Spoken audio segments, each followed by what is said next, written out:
Un saludo, queridos hermanos, bienvenidos a este encuentro con la palabra y ya culminando este mes de octubre, mes dedicado a las misiones, mes en que por supuesto también hemos celebrado nuestra fiesta patronal diocesana y hemos tenido la experiencia de esta primera parte del sínodo de la sinodalidad con todas las distintas reuniones, encuentros, reflexiones que se ha ido teniendo a partir de lo que la misma iglesia ha propuesto para este sínodo. Así que el, sin duda alguna es una oportunidad para seguir dándole gracias a Dios por un mes más que nos permite estar caminando junto a Él, caminando como iglesia. Y bueno, nos acercamos a un mes que inicia con celebraciones importantes, como lo será la solemnidad a todos los santos, la conmemoración a los fieles difuntos. Celebraciones que sin duda alguna nos dirán algo más de lo que podríamos nosotros simplemente pensar. Y bueno, este domingo, el domingo 30 del tiempo ordinario, acercándonos ya al final de este gran tiempo, amplio tiempo de nuestra iglesia, nos encontramos con Mateo. En este caso, Mateo continúa el evangelio que hemos estado escuchando durante estos domingos. Jesús se ha encontrado en distintos momentos con los fariseos, con los saduceos, con los doctores de la ley. Y bueno, esta no es la excepción. El Evangelio de Mateo 22, 34 al 40. En este caso, serán los fariseos. Y ya él inicia el Evangelio diciendo, habiéndose enterado estos que Jesús había dejado callados a los saduceos, se acercaron a él.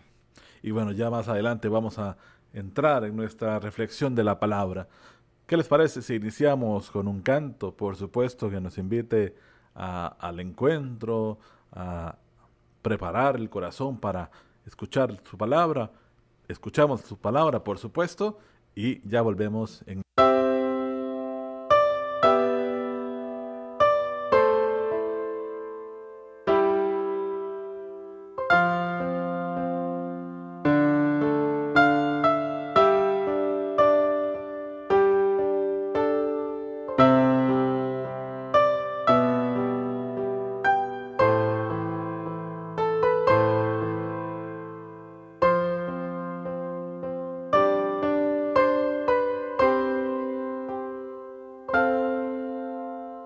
Como el Padre me amó,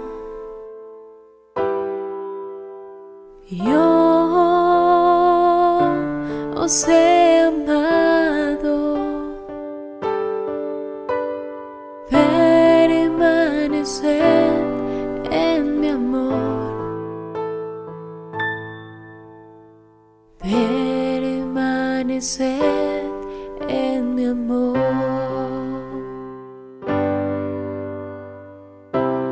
Si guardáis mis palabras y como hermanos os amáis, compartiréis con alegría el don de la fraternidad.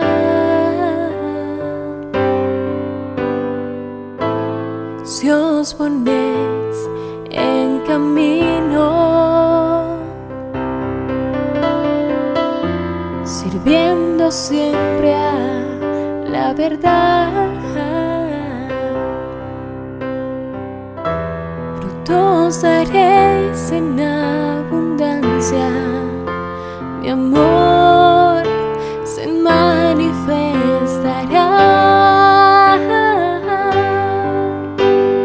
Como el Padre me amó, yo os he amado.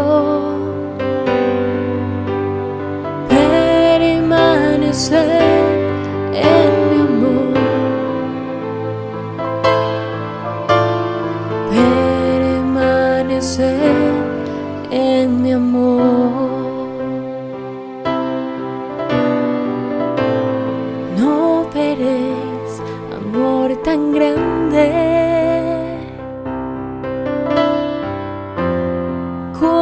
aquel que os mostré.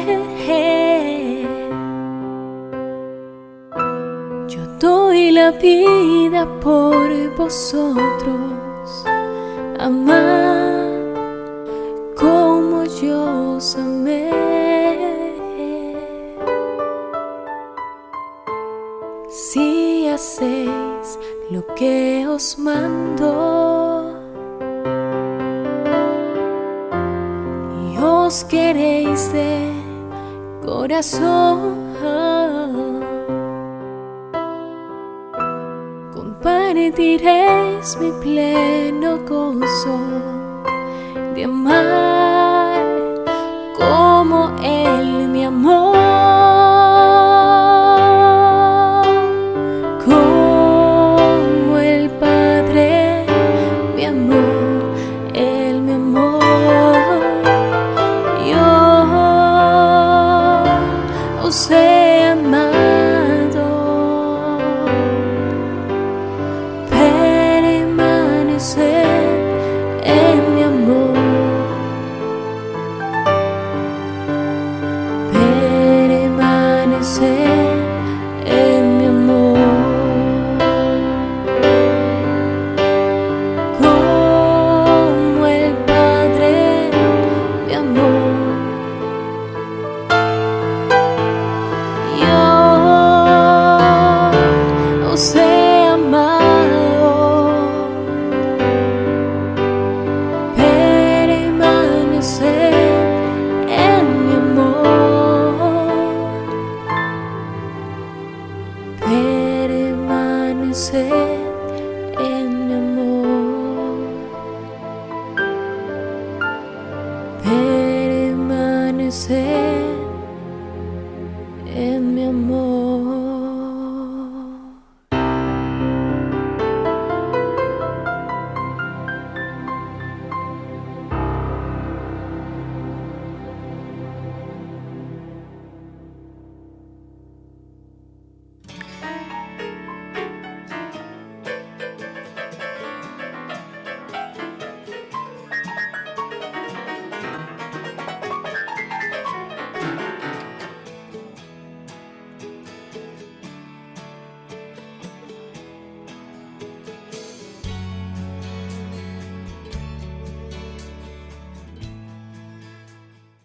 Al oír los fariseos que había hecho callar a los saduceos, se reunieron a su alrededor, y uno de ellos, doctor de la ley, le preguntó para tentarle: ¿Cuál es el primer mandamiento de todos?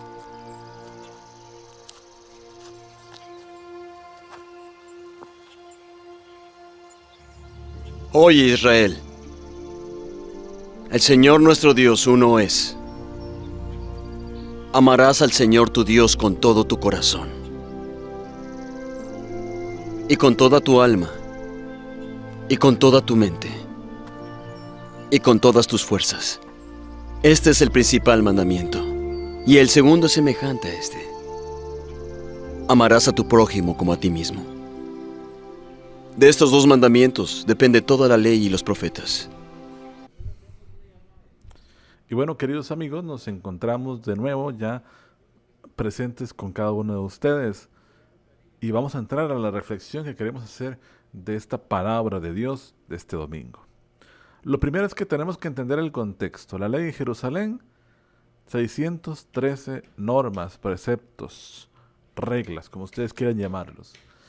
Era una ley no fácil de llevar adelante. Incluso para la gente sencilla se hacía difícil toda la comprensión de estos 613 preceptos. Una ley que no solamente se situaba en los 10 mandamientos que ya conocemos, sino que había llegado a tal punto de convertirse en una ley tan pesada, como ya lo había mencionado Jesús en algún momento ante los fariseos. Jesús ya había en otros capítulos del Evangelio denunciado a aquellos maestros y doctores de la ley que hacían muy pesada la carga para aquellos que querían acercarse a Dios. Y ya conocemos que habían reglas de todo tipo y de toda índole, algunas que para nosotros hoy serían bastante cuestionables. Y bueno, en este contexto se acercan los fariseos a Jesús. Y dice el texto del Evangelio, Mateo 22, 34 al 40, se le acerca para ponerlo a prueba. Maestro, ¿cuál es el mandamiento más grande de la ley? Obviamente esta pregunta es una pregunta que busca hacer caer a Jesús en una confusión, en una ambigüedad del cual pueda ser denunciado. Y Jesús, conociendo esta intención, Jesús conociendo el contexto, porque Jesús creció ahí, conoce estos preceptos, conoce la realidad religiosa, le mencionará con claridad dos elementos en la cual se resume la ley. Amarás al Señor con todo tu corazón, con toda tu alma y con toda tu mente. Este es sin duda, como lo dice Jesús, el mandamiento más importante. Y nos hace recordar el Antiguo Testamento, por supuesto. Y Jesús menciona un segundo que también será vital, y es este: amarás a tu prójimo como a ti mismo. En estos mandamientos se funda la ley y los profetas. Entonces Jesús se presenta ahora sí como el maestro, como aquel que no solamente conoce la ley, entiende la ley y renueva la ley. Recuerden que Jesús no vino a quitar la ley, vino a darle plenitud. Y la plenitud se encuentra en el amor. No solamente el amor a Dios sobre todas las cosas, sino también el amor al prójimo como a sí mismo. Son dos elementos que nosotros hoy tenemos que tener en cuenta de frente a la ley del amor, la ley que Jesús nos presenta en este Evangelio. Amar a Dios para algunos podrá ser muy sencillo. Incluso podríamos hasta cuestionar lo que realmente tiene que significar amar o no amar a Dios. Porque todos nosotros en alguna u otra realidad estamos fallándole a Dios con nuestros pecados, con nuestras limitaciones. Y muchas veces queremos moldear el amor de Dios a nuestra forma y no amamos a Dios con la plenitud que justamente Él merece. No seríamos capaces de amar a Dios como justamente Él podría merecerlo, porque Dios es enorme, Dios es eterno, Dios es poderoso. Dios no necesita que lo amemos. No va a cambiar su dignidad en cuanto yo lo ame o no. Y Dios no negocia con nosotros su amor en cuanto a que éste pueda o no favorecerme. Sin embargo, conocemos que este amor que tenemos hacia Dios no es un amor regido por el temor, no es un amor regido por el miedo a condenarnos, no es un amor que se construye sino más desde el encuentro con su persona, con la persona de Jesús, en la cual se refleja la Trinidad y en la cual nosotros decidimos amar a Dios en libertad, reconociendo lo que hace por nosotros, lo que ha hecho por nosotros y reconociendo en Él justamente la razón de nuestra vida.